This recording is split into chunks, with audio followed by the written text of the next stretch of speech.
जिसकी गठरी पाप से भरी उस भाजपा का नाम मैंने ले लिया था, इसलिए बिजली चली गई थी। मैं आपसे सिर्फ कहना चाहता हूं, अगर अंग्रेज क्रूर था, अंग्रेज इस देश का दुश्मन था जिसने हमको बांटा था, अब तो और हिंदुओं में भी बंटवारा करने लगे हैं, मुसलमानों में भी बंटवारा करने लगे हैं। तो अगर अंग्रेज हम उसका विरोध करते हैं तो उसी शिद्दत से हमको भाजपा का विरोध करना चाहिए, वरना आने वाली पीढ़ियां हमें कभी माफ नहीं करेंगी। बटा हुआ हिंदुस्तान कमजोर हो जाएगा। आजादी की लड़ाई हुई, आजादी की लड़ाई में क्या हुआ? बहुत दूर तक नहीं ले जाता आपको, मैं सिर्फ सन 42 तक ले जाता हूं। आजादी के 5 साल पहले लाहौर में रावी नदी के किनारे पंडित जवाहरलाल नेहरू अध्यक्ष चुने जाते हैं और वो पूर्ण स्वराज का नारा देते हैं लाहौर में।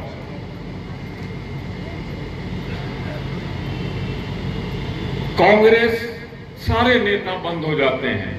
ग्वालियर टैंक में अरुणा आसिफ अली अकेले बचती हैं। कुछ बड़े नेता सब जेल में थे, गांधी जी कहीं, जवाहरलाल नेहरू कहीं, ये सारा सिलसिला था।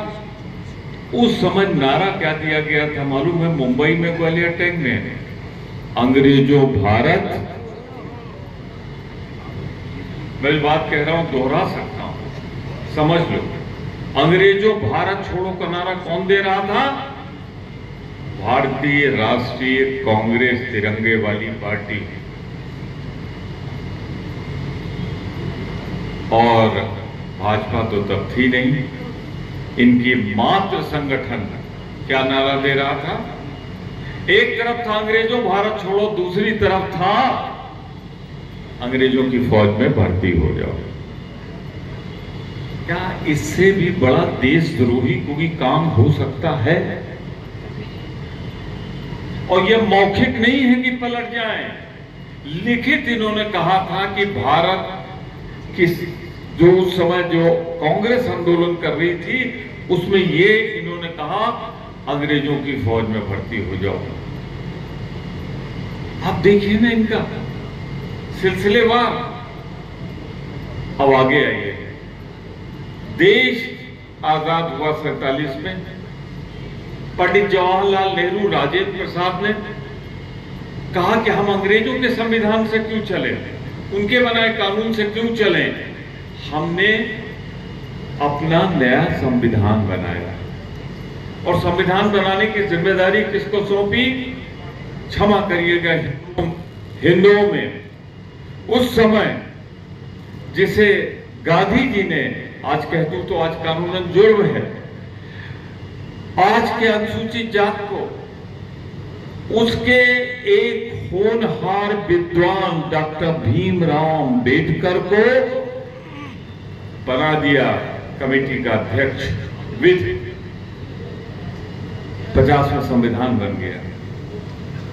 अरे उस संविधान में सब कुछ मिला हमको, लेकिन 2 ऐसे रत्न मिले, समझ लो, 2 रत्न ऐसे मिले जिनकी तुलना नहीं की जा सकती। एक मिला हमें ये भारत का संविधान, स्वीकार किया हमने, एडॉप्ट किया, और दूसरा क्या मिला? प्रजातंत्र। और प्रजातंत्र का सबसे बड़ा रत्न क्या मिला मालूम है आपको? यहां बैठे हुए, सड़क पर चलते हुए हर एक इंसान को बराबरी का वोटिंग का अधिकार मिला। आपको मालूम है वोट पहले भी होता था, ऐसा नहीं कि वोट सन 52 में आया, उसके पहले भी वोट होता था, पर वोट करने का अधिकार राजाओं, महाराजाओं और कुछ खास लोगों को, वही हुकूमत चुन देते थे। तो मैं सिर्फ ये कहना चाहता हूं कि इस संविधान की सबसे, जिसको मैं पवित्रतम ग्रंथ मानता हूं हर धर्म का, हर मजहब का, इसने सबसे बड़ा आपको अगर अधिकार दिया तो वोट का अधिकार दिया, जिससे आप अपना भविष्य, अपना मुस्तकबिल, अपना फैसला खुद कर सकते। इसी को बर्बाद करना चाहते हैं। वो नहीं चाहते ये हो। वो क्या चाहते हैं मालूम है? मैं खुल के बोल रहा हूं। संविधान सिर्फ हिंदुस्तान में है ऐसा नहीं है। संविधान चीन में भी है, संविधान सोवियत रूस में भी है। चीन में भी चुनाव होता है, सोवियत रूस में भी चुनाव होता है। दोनों जगह चुनाव होता है, लेकिन वन पार्टी सिस्टम होता है। और मोदी जी क्या चाहते हैं?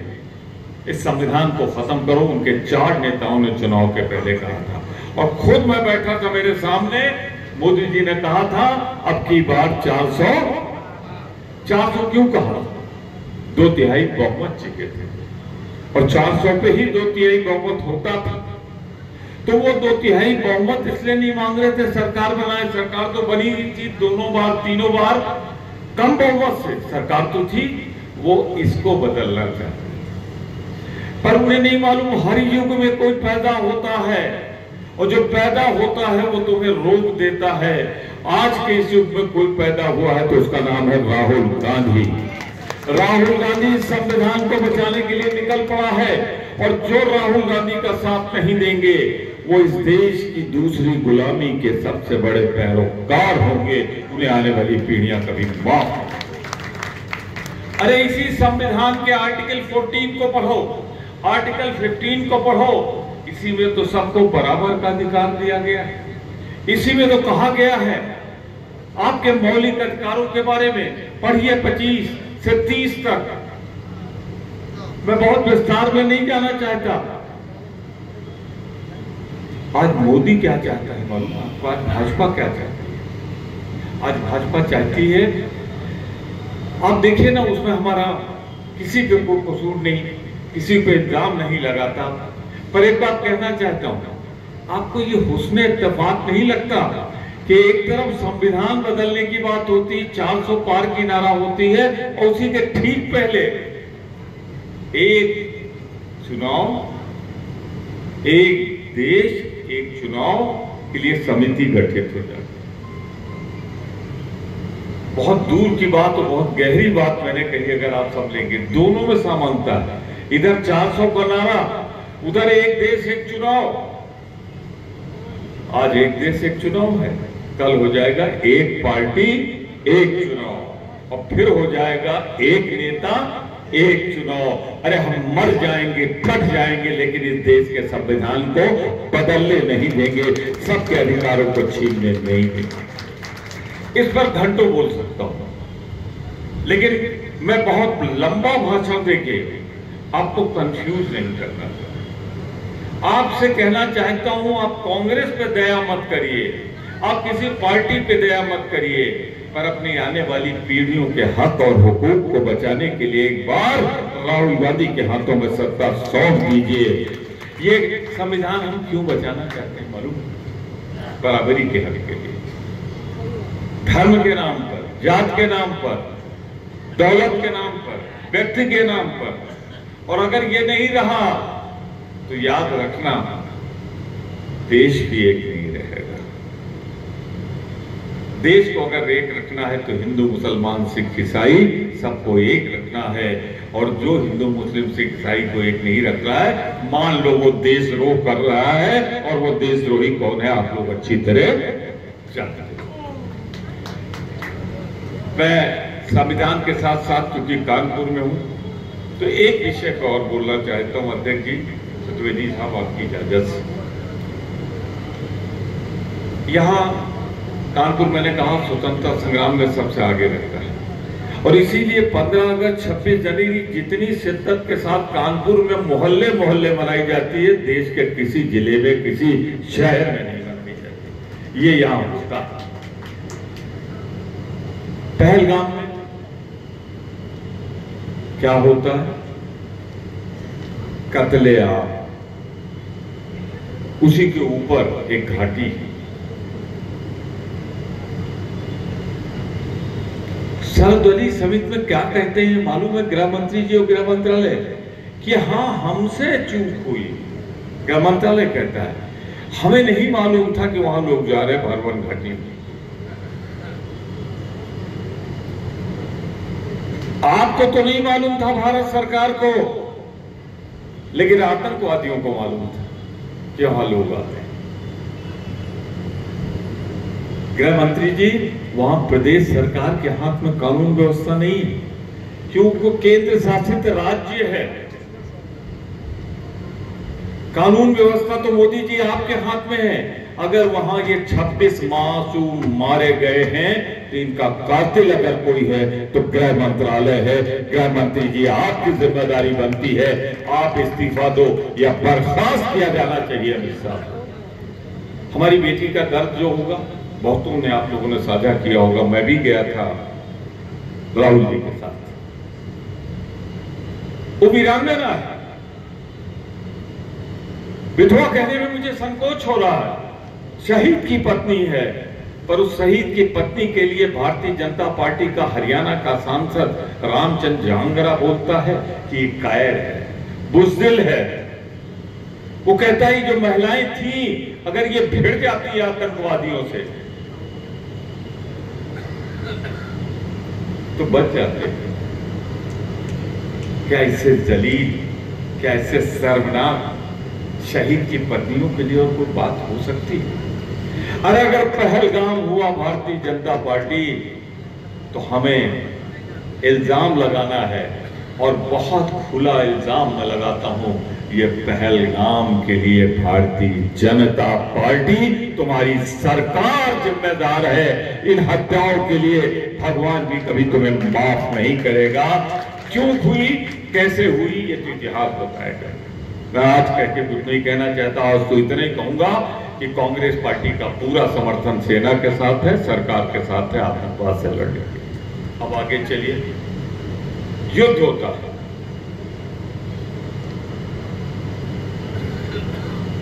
जब देश की जनता ललकारती है तो युद्ध होता है। युद्ध में हमारे वीर जवान बढ़ रहे हैं। अरे तब तो तुम शर्म करो मोदी, इस देश का हिंदू मुसलमान दोनों खड़ा हो गया था, सिख खड़ा हो गया था पंजाब में कि आओ आर पार की हो जाए। हम तो सोच रहे थे गुलाम कश्मीर अब हिंदुस्तान का हिस्सा हो जाएगा, लेकिन वारे मोदी, तुम्हारी सरकार 56 इंची नहीं, कायर और बुज़दिल सरकार है। युद्ध विराम होता है तो कहां होता है? नई दिल्ली में नहीं, वाशिंगटन में। और कौन वाशिंगटन में? कहता है ट्रंप। ये ट्रंप कौन है? अरे मोदी जी, आप तो साधारण कार्यकर्ता के लिए नारा लगा के आए थे, अगली सरकार ट्रंप सरकार। अगर समझौता हो ही गया था, युद्ध विराम होना था, तो आपने भारत माता का अपमान किया है कि वाशिंगटन से हुक्म आए और भारत की सेनाएं अपने अस्त्र शस्त्र डाल दें। ये भारत की सेना का अपमान मोदी जी आपकी वजह से। हम अपने प्रधानमंत्री से आदेश लेते, हम अपने राष्ट्रपति से आदेश लेते, पर हम अमेरिका से कैसे आदेश लें?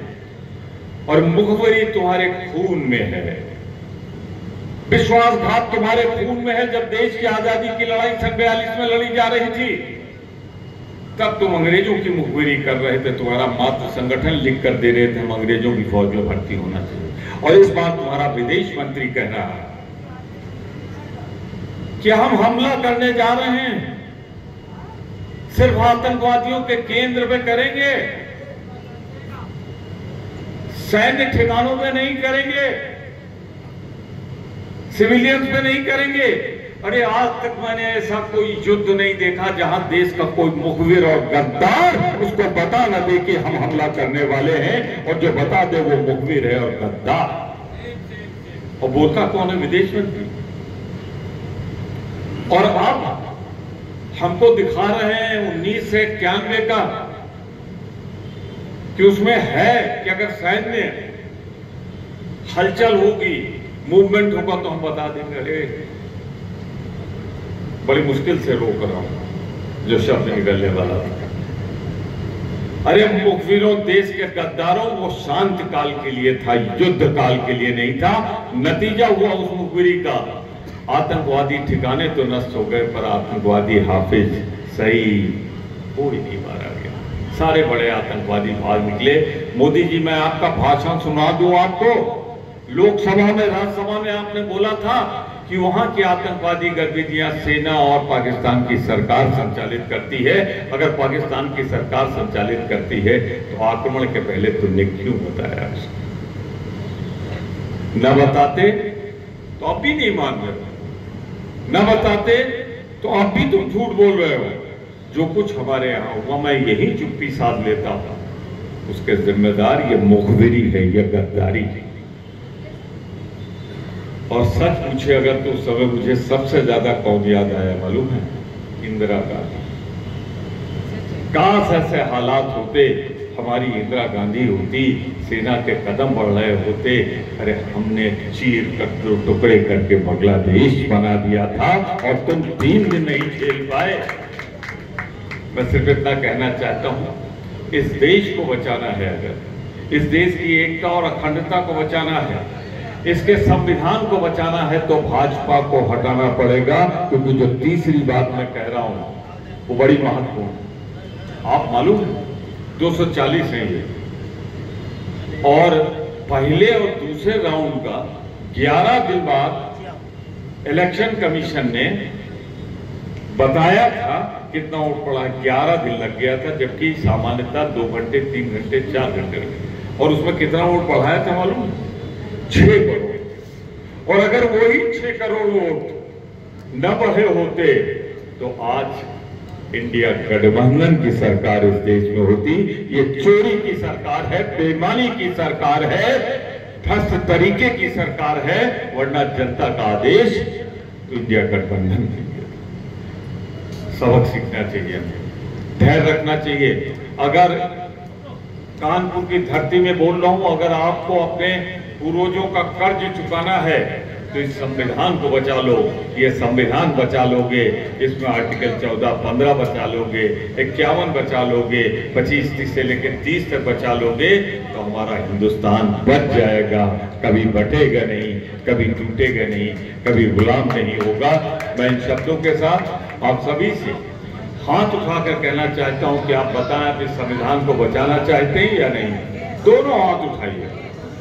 धन्यवाद, बहुत बहुत धन्यवाद।